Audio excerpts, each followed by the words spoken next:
welcome again to my show, Searching for Integrity. My name really is John Smith, and I'm searching for people with integrity. Why? Because our country suffers from IDD, Integrity Deficit Disorder. Today, we have Mr. J.D. Mortman, and he has a book that he's going to discuss with us, and it is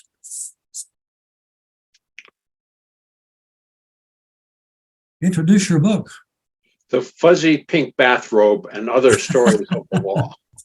I know. I keep thinking this. That's quite a title. Yeah. The fuzzy pink bathrobe and other tales of the law. That's something by its own. What I'll do is have a look at some of the. I read all the pages you sent. I was still thinking I wish I had a table of contents, but you said that wasn't making the trip. But that's okay. We'll do other than that. I'm going to start here a little bit with my questions, and let's see. You. I guess it was this summer or was this past spring, when your book was launched? Came out in the spring. Came out in the spring. Mhm. It's I'm glad for you. It's quite a book. Thank you. I went through and looked at all your reviews. Those are good. I wanted to have you get into your history. You've got quite a history. Going back a long way. A lot of military. Yes. Yeah. I was in the military in JAG for about 3 years and picked up a lot of good stories there. And then I went into private practice, and most of the stories were as a result of private practice. Right. I did the Army once. Got a free trip to Anybody Vietnam. over a certain age did.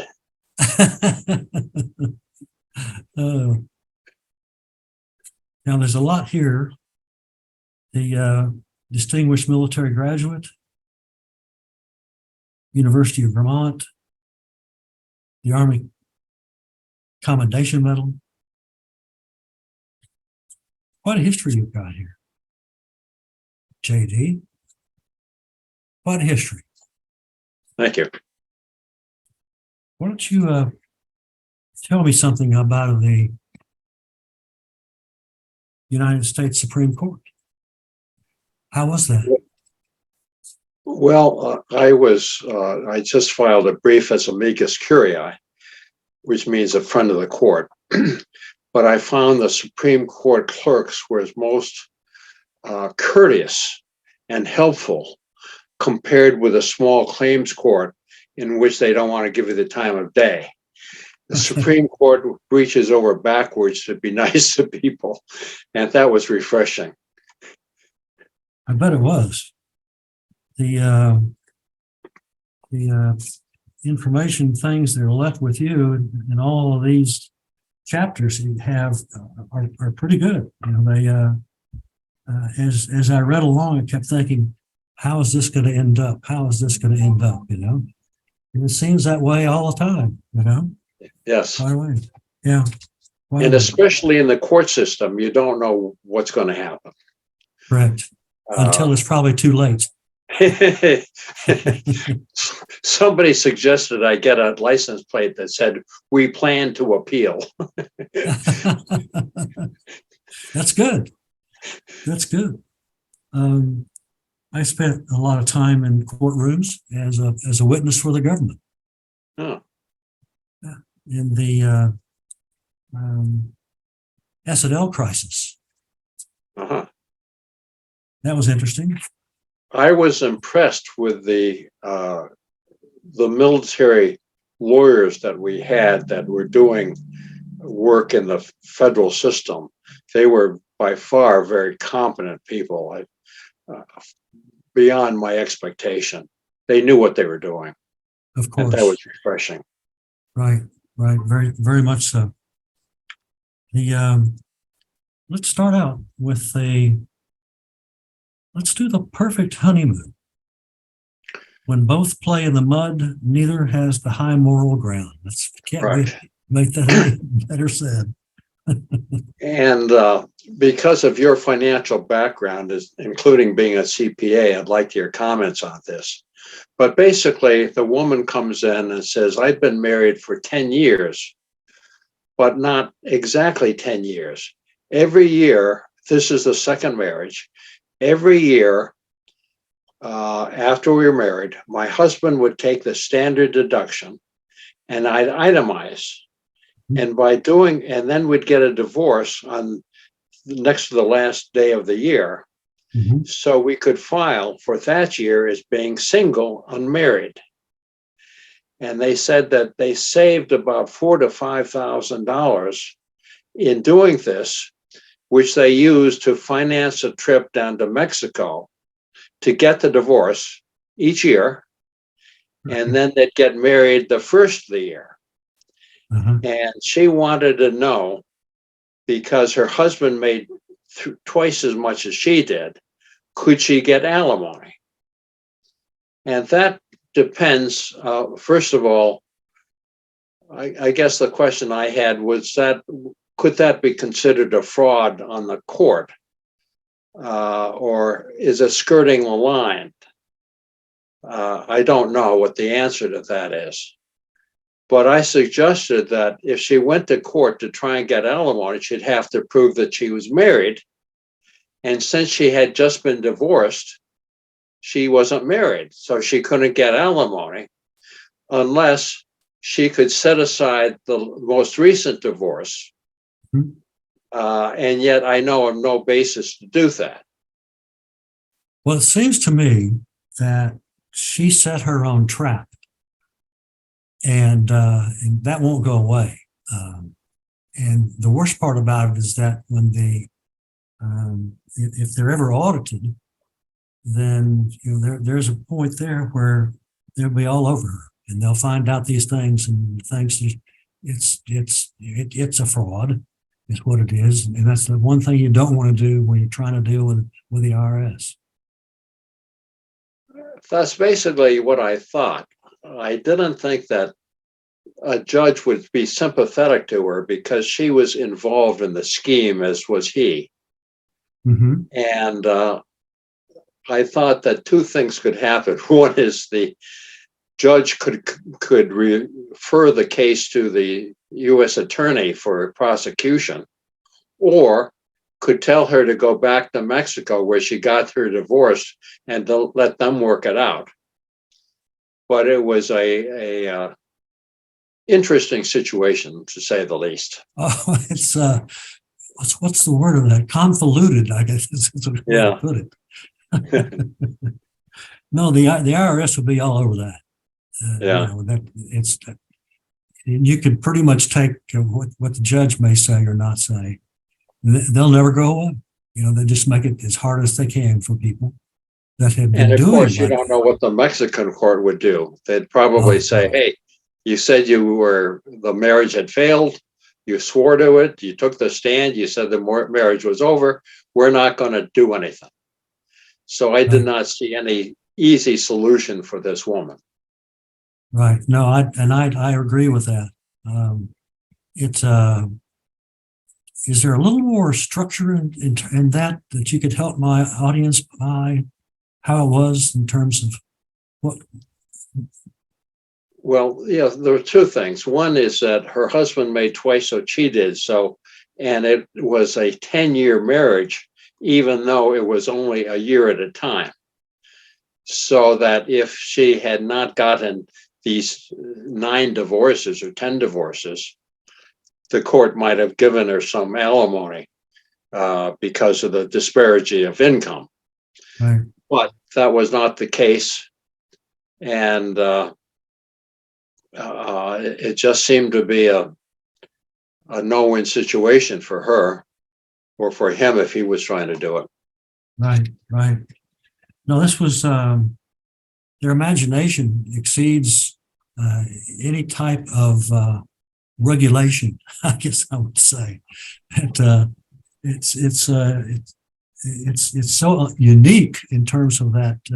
Once every year Yeah, they and do I'd never this. heard that being done before. I mean, I this have was not either. but it was very simple as far as how they managed it. They kept separate books on she paid all the mortgages and taxes, and he Right, just took the itemized deduction, and that resulted in a big savings on the tax time. right. Now, are they still together? Did they decide to part ways? No, he just refused to have anything to do with her. Really? He said we're divorced. 10 times. Yes. Oh But boy. for your program of integrity, I thought that was a good example of what happens when you fool around with the being. That's known as anti-integrity. Yes. Oh boy. What about the assaults can occur in many ways. It was an accident. I like that one as well. That was Okay. also unique about that one. Yeah, that Um, started out with my client. That's a long time ago. He went to Yale, and while he was in Yale, I was on the boxing team. So he gets married, and the marriage is still intact. And they're coming home, and he's drunk, and she is too. So she says, "I can box better than you can." Now, telling that to somebody who was on the Yale boxing team does not seem serious. what a But he dare. says, "No, you can't."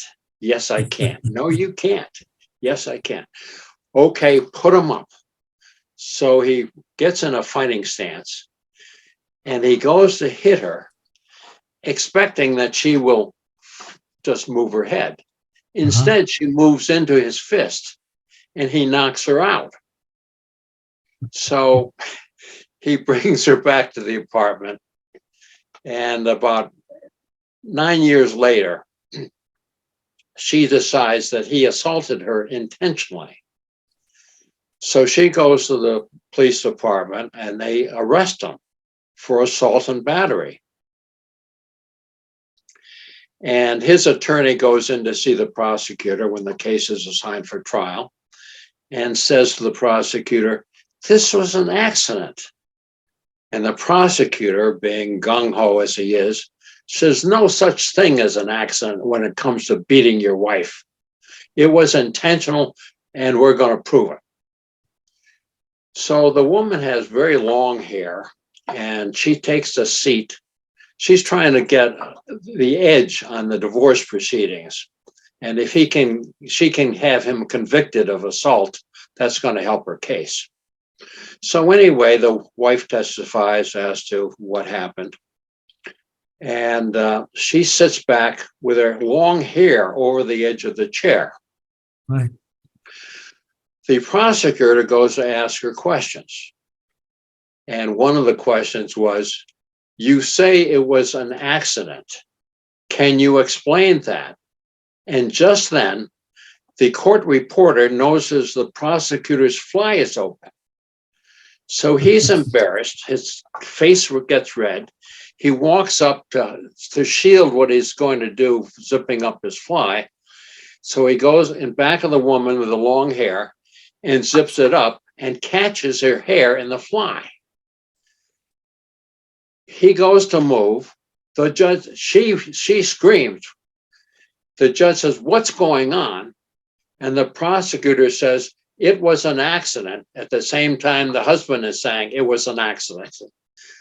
So that was how you can assault somebody accidentally. Right. That, for instance, I thought back about a guy that would put out a record, Roy Orbison. And you said that this woman was a pretty woman, basically, with the long hair. Yeah, she Yeah. was. Yeah. Well, that just reminded me of Roy Orbison's, Pretty Woman's, the song. Oh, And you don't yes. see that kind of hair, especially getting hung up No, or you tripping don't. on it. Yeah. Now, Good point. yeah. Um, the dueling proverbs. A psychologist flunks his own mental status exam. Yes. That was, in my opinion, the best story I've ever encountered. Uh-huh. I'm in the Army. My commanding officer says, basically, Mort Main, there's a PFC Hicks. He's been injured. They're going to have a medical review board to see if after 5 years he's disabled or not. So I go over and look at his records, his medical records, and it says he was a wire layer in Korea. And while laying wire, by the way, that's one of the most dangerous jobs in the military, because while everybody else is hunkered down in bunkers, this guy is running around from foxhole to foxhole, laying out wire. Well, he got hit by shrapnel that took, they called him the traumatic amputation of part of the brain. Oh, boy. So he now has a metal plate in his head. So I agree to meet him at 5 o'clock on Friday. He comes in as, "Sir, Private Hicks reporting as ordered, sir." And he gives me a very military salute. I look at his shoes, they're spit shined. Yeah. His trouser is creased. I get up, his fly is open. I go up, his blouse is pristine. He's got a beard. He hasn't shaven for 2 days. And I'm trying to figure out, is this guy mentally incompetent? But he should be soldier of the month type of guy. I just can't see what's going on. So he says, "Well, I'll tell you what, I lost my shaving gear when I changed buses in Bangor, and I need a shave. And secondly, my zipper broke on my fly. I've got to get that fixed." So I say, okay. So I tell him how to go to the post and go to the barber and get a shave, or the PX and get a shaving gear, and Right. the cleaners will fix his zipper. And I said, "Tell me about your life." He says, "Well, I live in a small town in Maine, and there are 2 movie theaters in Maine." So I'm thinking to myself, this guy is out of it. I asked him about his life, and he's telling me about 2 movie theaters. So he says, the first movie theater, he says, the first one, I have a girlfriend. I have 2 girlfriends, neither of whom know about the other one. So on Wednesday, one comes over, does my laundry, cooks me a meal, cleans the apartment. I take her to one movie theater, and the other one comes over a Sunday, and the same thing. Cleans my apartment, cooks me a meal, does my laundry, and I take her to the other movie theater. Right. So now I'm thinking, if he's insane, I wish I were that well connected. Right. So then he says, I also like to read. I've got the biggest library in town, bigger than the town library. And I like to play chess, but there's only one person in the county that makes it interesting for me. So obviously, this guy is a super genius, well-read. I say, if you need extra money, what do? He says, I sign up on a lobster boat and haul lobsters. So this guy seems perfectly sane, but he has a metal plate in his head. So I said, okay, this is the alternative. One, you can fight it and try and clear your name up and lose your pension, or you can have me try and get your pension for you. Right. He says, there's nothing wrong with me. he said, I want you to prove that there's nothing wrong with me. And I'm thinking to myself, Jack Armstrong, all-American boy, I can identify with that. And then he says, because I want to re-up. And I say, they'll never take him with a plate in his head. Right. So anyway, we go to the board on Monday, and the courthouse has swinging doors. We push through the doors. We're introduced by Colonel White, who explains what the proceeding is all about. And he is interrupted by Major Mike, the Army psychiatrist. And Major Mike, I don't know if you had that experience with Army psychiatrists. No. But they are a Luckily, breed of no. their own.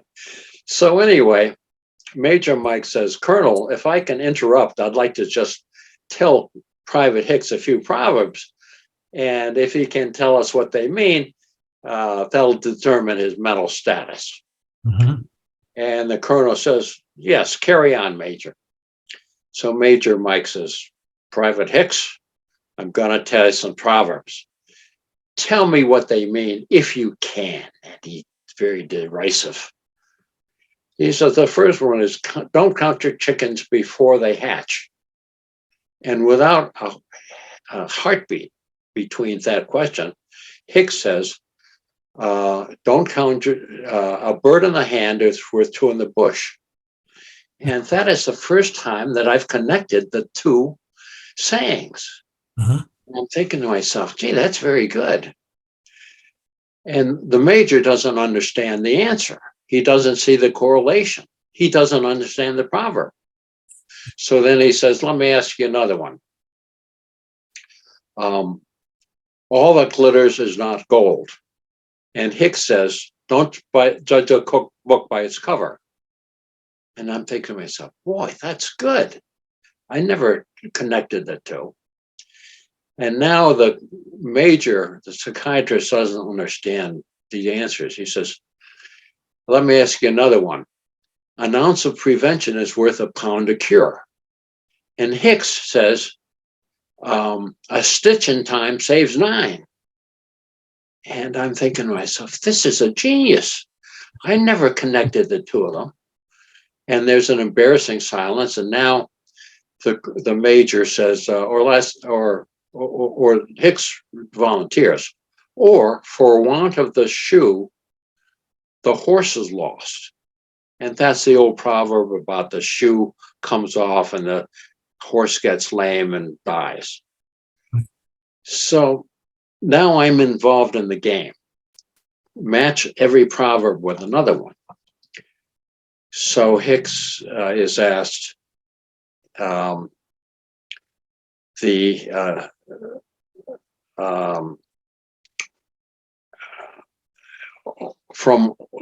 small acorns, large oaks grow. From small acorns, large oaks grow. Hicks, without a heartbeat, says, mighty streams from small streams flow. And I'd never heard that, but it was perfect. Yeah. And I'm wondering, is he cheating? Did he just make that up? So then the major asks one final question. Don't cry over spilled milk. And at this point, I'm trying to think another saying for don't cry over spilled milk. Hicks cannot think of one. So Hicks tells the story. Well, that was published in London in 1871, and he tells the story with a farmer and the daughter and the cow and the kitten and the dog, and just verbatim translation of that story. We are excused, and as we go through the doors, the swinging doors, he turns to me and says, well, that's water over the dam, which was the don't cry over spilled milk. So anyway, the military found that he was totally disabled, to my delight. Mm-hmm. So. Mm-hmm. Well, your book is good reviews. It's informative. It's interesting. And it's a humorous collection of short stories. Yes. And people like those things that they can take it chapter by chapter. And I wanted to get to the ending in which there were some surprises. You couldn't feel where that was going until the ending. Right. And that was the gist of it. Your readers can buy it on Amazon.com. That's the only place it's for sale. Right. Costs about $15, $16, not too expensive. Right. And it's a fairly long book. And I think it's an entertaining book as well as informative. I point out a lot of turns of the law. So your readers would enjoy it, I think. I think so too. And in the process, I'm going to ask you to tell my listeners, and you just did, that Amazon is where they can buy the book. I tune in for Searching for Integrity, my audience, my listeners, which is they turn in to hear people like you who's got these stories that makes it good. And there are a couple of chapters dealing with what happens when you get caught. And the theme is be careful and don't get caught. That's right. Don't get caught. That eliminates most everything. Yeah. Well, I want to say goodbye to all. So long, and glad to have you. You're a good guy. I can tell that.